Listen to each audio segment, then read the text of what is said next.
Selamat malam para pendengar malam. Kembali lagi di Cerita Horor Misteri, tempat kisah gelap dan misterius terungkap setiap malam. Jangan lupa subscribe dan aktifkan loncengnya agar kalian tak tertinggal kelanjutan kisah Dharma. Di episode sebelumnya, Dharma hampir kalah dari Wisanggeni. Tapi di saat genting, sosok ayahnya muncul membangkitkan kekuatan ajian gelap Ngampar. Apakah Dharma berhasil mengendalikan kekuatan itu? Mari kita lanjutkan ceritanya. Tubuh Dharma terhuyung. Langkahnya gontai. Nafasnya tersengal berat seperti tertahan kabut pekat yang menyesakkan. Darah menetes dari pelipis, hangat lalu mendingin di kulitnya. Di hadapannya, Kinanti. Namun bukan Kinanti yang ia kenal. Matanya kosong, senyumnya pucat dan asing. Itu Wisanggeni, sang monster tua yang kini bersemayam dalam tubuh perempuan itu. Angin malam terhenti seolah hutan pun ketakutan. Dan Dharma diam menatap dengan jantung yang berdetak seperti genderang perang yang terlambat dibunyikan. "Aku tidak ingin membunuhmu, keponakanku," ucap Wisanggeni datar, suaranya seperti angin malam yang berbisik. "Tapi kau terlalu keras kepala." Dharma mencoba berdiri, tubuhnya gemetar. Lututnya terasa lemas, seperti tidak lagi mampu memenang beban tubuh yang penuh luka. Dunia berputar. Setiap langkah terasa seperti beratus-ratus langkah berat. Namun, ia tidak bisa mundur. Lalu, suara, lembut namun dalam, seperti panggilan dari tempat yang jauh. "Bangkitlah, Dharma. Ini saatnya." Suara itu menusuk ke dalam jiwanya menjadi dorongan yang tak terelakkan, sesuatu yang membuat tubuhnya terjaga, meski dalam kegelapan dan ketakutan. Langit menghitam seketika. Awan gelap bergulung membangkitkan rasa ketakutan yang mencekam. Udara mendadak dingin, menusuk hingga ke tulang seperti tangan es yang mencengkeram. Petir berkelebat jauh di langit seperti tangan raksasa yang hendak turun ke bumi mengguncang segala yang ada. Tubuhnya mulai bergetar, percikan listrik muncul di ujung jarinya lalu merambat naik ke bahu. Otot-otot menegang seperti hendak meledak. Uap panas keluar dari kulitnya. Suara angin seperti bisikan roh-roh purba menghantam telinga. Barja dari balik batu bergumam dengan napas tertahan. "Apakah itu ajian gelap Ngampar?" Dharma melangkah. Setiap langkahnya meninggalkan pijaran cahaya di tanah. Wisanggeni menyipitkan mata. Aura Dharma kini berubah. Dalam sekejap, Dharma lenyap dari pandangan. Wisanggeni menjerit keras. Suaranya menggema di udara malam yang tebal dengan ketegangan. Tubuh Kinanti menggeliat tak terkendali, seakan direnggut oleh kekuatan yang tak tampak. Dalam detik berikutnya, dia terlempar ke belakang, jatuh dengan keras di tanah yang basah oleh hujan. Suasana semakin mencekam, udara dingin terasa menusuk, menambah rasa cemas yang mencekam. Kabut hitam pekat mulai keluar dari tubuh Kinanti, menyelimuti sekelilingnya. Kabut itu tebal, lengket dan berbau darah yang menyengat, membuat udara semakin berat dan tak bisa dihirup. Setiap tetes keringat di dahi Dharma terasa dingin, seiring ia merasakan sesuatu yang mengerikan tengah terlepas. Dari dalam kabut gelap itu, sosok yang lebih besar dan menakutkan mulai muncul.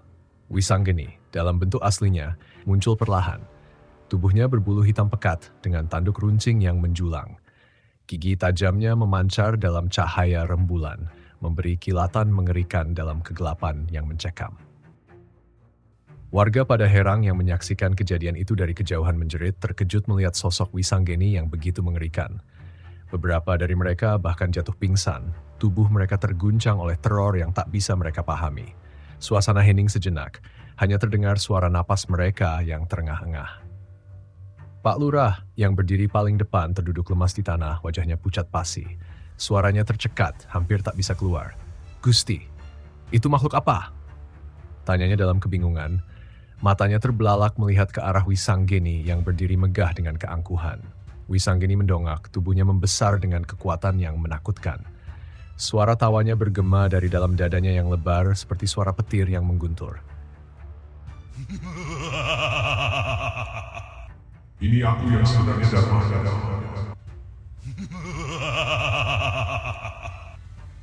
Tertawa dengan suara yang begitu dalam dan penuh kekuatan. Kau pikir kau bisa melawan seseorang?" Dharma menahan napas, tubuhnya terasa seperti terkunci dalam cengkeraman tekanan yang semakin berat. Listrik masih mengalir di tubuhnya, membuat otot-ototnya bergetar. Namun kini ia merasakan sesuatu yang jauh lebih besar, lebih mengerikan. sebuah kekuatan yang melampaui batas yang pernah ia rasakan. Wisanggeni bergerak. Gerakannya cepat dan penuh tenaga, seperti binatang buas yang baru dibebaskan dari rantai. Sekali loncatan, tanah di bawahnya retak, menghentak seperti gempa kecil. Debu dan pecahan tanah terlempar ke udara. Dengan tangan raksasanya, ia menghantam Dharma tanpa ampun. Tubuh Dharma terpental ke belakang, Wade menghantam pohon besar hingga batangnya bergetar. Dharma mengerang, lututnya menyentuh tanah, tubuhnya terasa remuk. Tapi ia tidak menyerah. Perlahan Dharma bangkit. Nafasnya berat, tubuhnya gemetar, tapi matanya menyala lagi. Di belakangnya sosok bayangan berdiri, Harja. Tegak, tenang, matanya menatap Dharma dengan keyakinan penuh. Jangan hanya gunakan kekuatan, suara Harja bergema seolah datang dari dalam diri Dharma. Rasakan nadinya, petir punya irama Dharma. Dharma mengatupkan mata. Telinganya menangkap detak yang tersembunyi, detak bumi, detak langit, dan detak jiwanya sendiri. Dharma membuka mata, kini penuh cahaya. Ia mengangkat tangannya tinggi ke langit. Awan bergulung, langit seolah menahan napas. Satu gerakan, satu seruan yang menggema seperti mantra. Ajian gelap ngampar, lengan petir. Sekejap langit pecah. Ledakan kilat muncul dari udara kosong, menari liar di antara awan lalu membentuk sebuah tombak cahaya. Tombak itu melesat dengan kecepatan luar biasa, mengarah lurus ke dada Wisanggeni. Wisanggeni mengangkat lengannya untuk menangkis, tapi terlalu lambat. Tombak petir menembus pertahanannya. Separuh tubuhnya meleleh terbakar oleh cahaya suci. Ia meraung kesakitan, suara menggelegar yang mengguncang perbukitan buat tanah bergetar dan burung-burung terbang ketakutan.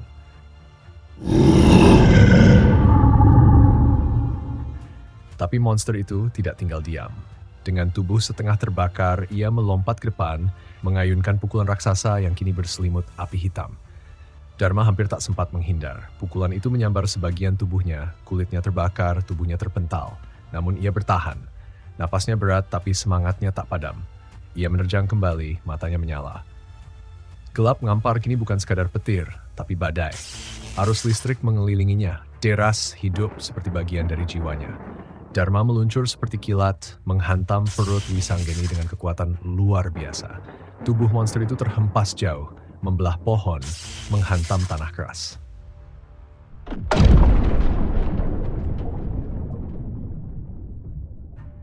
Pertarungan terus berlanjut, berulang dan brutal.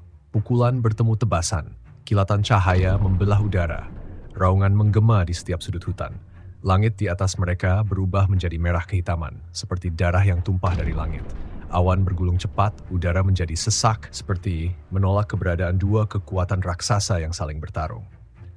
Setiap langkah Dharma menghantam bumi, setiap sambaran petir dari tubuhnya membuat tanah retak seperti tulang yang patah. Getarannya terasa sampai jauh ke desa, dan setiap teriakan Wisanggeni berisi amarah dan penderitaan membuat burung-burung di langit jatuh, mati sebelum sempat melarikan diri. Lalu, di puncak pertarungan itu, Dharma menarik napas panjang. Tubuhnya luka-luka, tapi matanya menyala terakhir kalinya. Ia menghimpun seluruh sisa energinya. Formasi tangan terakhir dibentuk, pelan dan mantap. Tangannya menunjuk ke langit, lalu turun lurus ke dada Wisanggeni. Suara Dharma menggema, menembus badai dan raungan petir. Ajian gelap ngampar, pemusnah langit. Langit merespons. Awan terbelah seperti tirai ditarik paksa.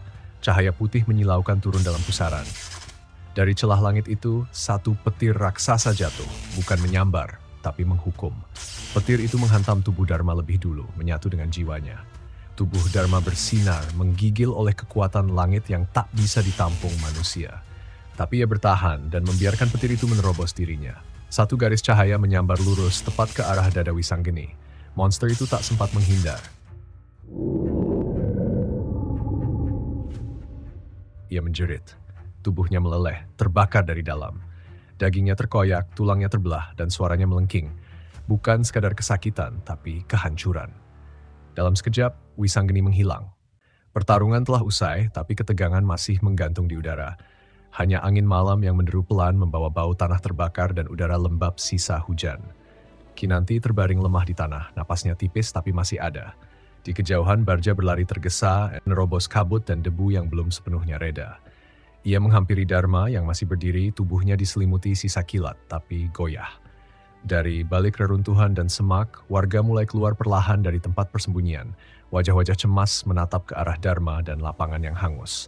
Pak Camat berdiri paling depan, menahan para pemuda dengan satu isyarat tangan. Jangan dulu, itu kekuatan, belum padam. Dharma menoleh, pandangannya menangkap sosok Kinanti. Lalu tubuhnya tak kuat lagi, ia ambruk ke tanah, tersungkur dalam diam. Bardja sigap menangkap tubuh Dharma sebelum menyentuh tanah. Tubuh itu panas, bukan hangat, tapi membara seperti arang yang belum padam. Tangan Bardja gemetar menahannya. Dari dada Dharma, kilat-kilat kecil masih menyambar liar. Suara Dharma lirih, berat, nyaris seperti bisikan dari jurang. Aku tidak bisa mengendalikan sepenuhnya. Tak jauh dari sana, Kinanti mulai sadar. Matanya terbuka perlahan, penuh luka tapi juga tekat. Dengan sisa tenaga, ia menyeret tubuhnya, merangkak mendekat. Dharma. Suaranya lemah, pecah oleh rasa takut dan harapan. Melihat itu, warga akhirnya berlari. Kecemasan berubah jadi gerakan. Pak Lurah Wira berdiri di tengah mereka, memberi perintah cepat, tegas, gemetar. Cepat, bawa dia ke rumahku. Panggil dukun, siapa saja, apa saja. 4 pemuda segera mengangkat tubuh Dharma. Arus listrik masih menyambar sesekali, membuat mereka menggigil, tapi mereka tak mundur. Wisanggeni memang telah musnah, namun kegelapan yang ia bangkitkan belum selesai. Bardja berdiri di tepi halaman. Matanya menatap langit malam yang kembali tenang, tapi terasa berbeda. Ia menghirup udara dalam-dalam lalu berbisik pada dirinya sendiri. Kekuatan sebesar itu tak hanya menarik manusia, tapi juga makhluk lain yang selama ini tersembunyi. Di dalam rumah Pak Lurah, suasana sunyi. Hanya suara napas berat dan detak waktu yang terdengar. Di sisi tempat tidur, Kinanti menggenggam tangan Dharma yang terbaring lemah. Tangannya dingin, matanya terpejam, tapi jiwanya belum pergi. Mata Kinanti sembab, suaranya pecah. Bertahanlah. Di luar rumah, warga berkumpul. Wajah-wajah yang dulu mencemooh kini menunduk dalam rasa hormat. Mereka tak lagi menyebut Dharma anak tak berguna. Sekarang mereka tahu Dharma bukan sekadar pewaris kekuatan. Dia pelindung mereka. Malam pun berlalu. Langit kembali terang. Cahaya pagi menembus rerantakan pepohonan. Tapi bekas pertempuran tetap nyata. Tanah masih gosong, udara hangus menyelimuti kampung seperti bayangan yang belum pergi. Di dalam rumah Pak Lurah, cahaya matahari menyentuh wajah Kinanti. Ia terbangun perlahan di sisi Dharma. Lelaki itu masih terbaring, tubuhnya nyaris tak bergerak. Diam seperti batu yang kelelahan menjaga gunung. Dengan suara nyaris tak terdengar, Kinanti memanggil. Dharma? Tak ada jawaban. Beberapa detik sunyi, lalu bibir Dharma bergerak pelan. Suaranya lemah, tapi cukup untuk mengguncang dada. Aku masih di sini. Kinanti menunduk. Ia tersenyum dan menangis dalam waktu yang sama. Ajian gelap ngampar bukan sekadar warisan. Ia adalah badai yang menguras jiwa dan raga. Dan Dharma baru saja mulai memikulnya. Malam itu Dharma berhasil mengalahkan Wisanggeni. Tapi kemenangannya membawa luka. Bukan hanya di tubuh, tapi juga dalam dirinya. Ajian gelap ngampar kini ada di tangannya. Kekuatan besar yang belum sepenuhnya bisa ia kendalikan. Kinanti tetap di sisinya. Warga mulai menghormatinya. Tapi rasa takut tetap ada, karena kekuatan seperti itu bisa menjadi ancaman bila lepas kendali. Dan meski Wisanggeni telah musnah, Bardja tahu itu belum akhir. Ada yang lain yang mulai terbangun karena kekuatan besar itu. Perjalanan Dharma belum selesai. Terima kasih telah menyimak cerita horor misteri malam ini. Jangan lupa like, subscribe, dan aktifkan loncengnya. Sampai jumpa di episode berikutnya.